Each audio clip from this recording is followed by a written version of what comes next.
Alright guys, so welcome to EdisonFPV page. So today we're gonna talk about the Wan'naBee 4-inch V2. Stay tuned.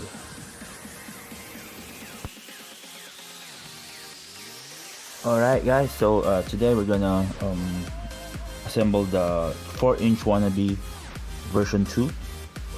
We'll just do a rundown on the parts that we'll be needing. So again, all of these files will be uploaded for free, so you can get it on the link that we will place there, or if not yet, you can go to our page and ask for the files. So first of all, we have the motor ducts, arms, whatever you want to call these things. They're not really ducts, they're more of arm with guards. And then you have the bottom part. Well, depends if you're gonna go for a pusher mod, but for this build we're just gonna go for a regular build. So the top part, the bottom, the top, then you have the bay or frame, depends on what you're gonna call it. Then if you guys can recall, in our version 1 we have the separated parts. This is for a much more lighter, hopefully a lighter one, though very minimal mass difference, but we're still hoping for a much lighter one. And then the much more maybe quick access for whatever troubleshooting, rather than removing the entire top. But it's also is an option if you want. You can also, again, being modular, if you have watched some of our videos, like the version, this is still also reversible. So you just it depends on your preference, right? So you got your frame. Okay, then of course you will need some M2s, M2 aluminum stand-up. Now it depends on how much height do you want to go for your motors. We already pre-soldered everything, so we're just going to assemble it now. Right, so for your M2 standoff we are using 20, but 23, 25, it depends on you. If you have seen some of our previous videos, again, this 20 standoff will allow you to have a 3S 650 mAh on the rear, so that it can be, you know, within the frame. But as always, you can go top bay, depends on you. That's again part of the V1, is for it to be as, you know, modular on the build, as spacious as we can, right? So you'll need some M2s. Then we have some small detailed parts. These are foots, rubber foot. So you just put them on the corner. The idea is if you land, rather than having the bolts or the plastic part collide with the ground or whatever, this will take the shock. These are made from TPU. And then we also have some motor guards. If you already have foots, right, these are from the Cicada frame. If you already have the foots, you don't literally need to have these ones, but you know, additional cushion on the motor bolt won't be bad. I mean, plus 4 of these small things are not really that heavy, right? So what else? You'll also need your camera mount. This one is again from our V1, if you were following that build. So no longer removed it, you get that from the V1. Okay, and then for the bolts. Now for the bolts, you will need some M2 bolts. And then again, because our target is to be as light as we can, we want the length to be as short as we can. So for the outer parts, right? So for example, this one, you will be needing some. This is 3mm. The thickness of this is 3mm. So for those bolts going through the aluminum standoff, 5mm would do, right? But of course, again, if you want more strength, or in case of collision you want more bite, you go for a lengthier bolt. But what we suggest is, for those that will be bolting this part only to the standoff, M5. Again, this is 3mm thickness, so M5 to MM, you'll get that. And then for bolts that will be from this one to this one, this is 2mm, 3mm, so you have a 5mm thickness. M7, M8, M8 is what we have right now. So again, the only goal for this one is to reduce much weight as we can. Then over here, right, we have the 3mm, but we will be adding the foots, right? So that's 4mm thickness. So M5 might be a bit too short, so we're gonna go for M8 here as well. Sorry, I mean M2 8mm long. Yeah, so that's pretty much the parts that you will be needing.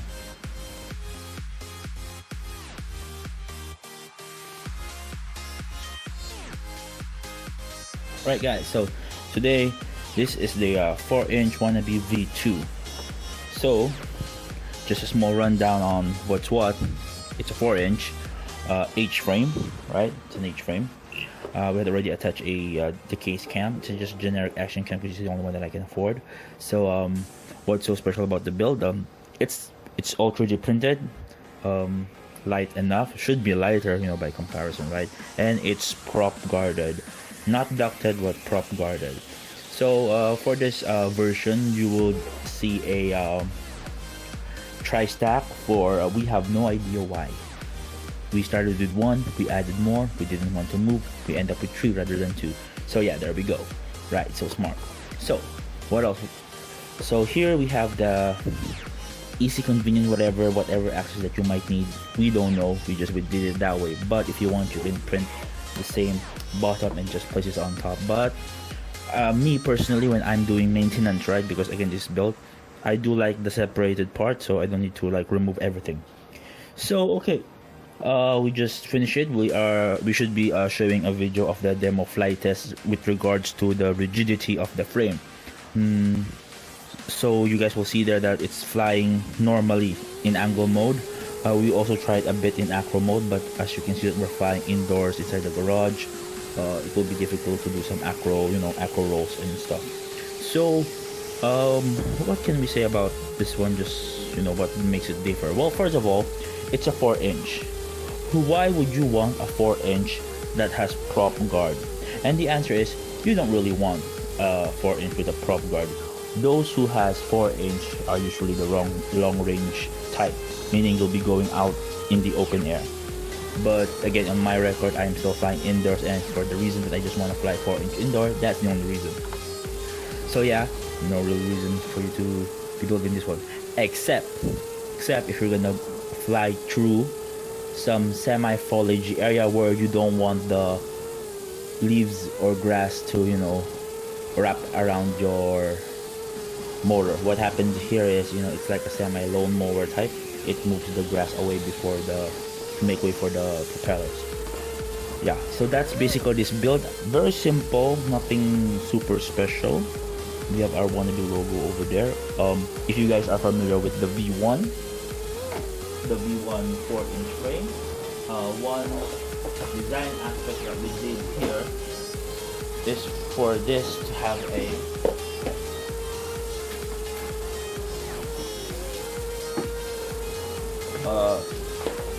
on the V1 you will have the batteries here. Right here you can still reinsert it here with some straps or cushion. You can still like do it like that, but again, heads up, given that everything's open here, you will need to like push all your wires on the inner area just so your props won't hit it. We are very spacious. Yeah, the VTX love this frame. It's very cool. So okay, again, so on my print this is PC and this is PLA, still PLA.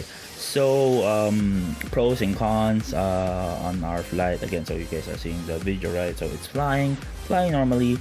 For indoor cruiser, not bad. We still have some more tweaks to do with this one, because if I'm going to compare this one with our 3-inch build,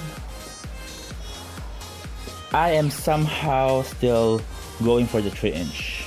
I think we will test it with the tri-blade. Again, still experimental. This is the first time we finished the frame, so yeah, this is just for the comparison. Now I will still go with the 3-inch. 15 minutes, right? But this one's a little bit far less. Okay, so we will try this one for a 4S. So okay, we had encountered a crash. If you guys on the video were how high the ceiling is, right? Let's say 4 meters max, right? 4 meters, somewhere 4 meters, right? Plus or minus 4 meters. So we were practicing the yaw. Again, you guys can see on the video that it's flying, but the PID is not yet well tuned. When I do a super hard yaw, you know, the spike behavior, right? So we hit the ceiling. Now the only behavior that I find uncertain of is that Obviously the camera took the hit because it was a ceiling crash, but this PLA carbon fiber is all okay. No scratch, no cracks, nothing. But the damage that we did have was the bolt here was pulled off. I thought I can have the cameras, the video recording still, but on impact the action cam restarted. The only damage that we did sustain was this one on the PLA. There was a in layer line crack and a crack here, which I think I got it too tight here. Hence there was too much tension there. So, but other than that, it's still flyable. We still were able to fly it after the crash, and before fully repairing it, I'm still happy with this one. Yeah, so that's the review. I hope you guys enjoyed the flight video. If you have any questions, feel free to message us or comment on this video, that's how it works. So yeah, again, it's just an attempt to fly a 4-inch indoors for someone who cannot fly outdoors. Alright, happy flying, that's it. You guys stay safe. Once again, for those who are following this page, I appreciate all the positively encouraging words you are saying. Special shout out to Gavin Barrett. He's the one who has tested the initial Wan'naBee designs and providing feedback, and actually this one piece, that's one side piece duck, oh gosh, I don't know how to say that one piece side duck guard can still fit on a Ender 3 printer standard bed. Yeah, so expect that we will still do some flight tests for 4S, so follow us, check on whether if we will have much more efficient time with it. We'll look for a 4-inch tri-blade. Alright, so once again, thank you for watching, thank you for supporting, and happy flying, guys. Stay safe.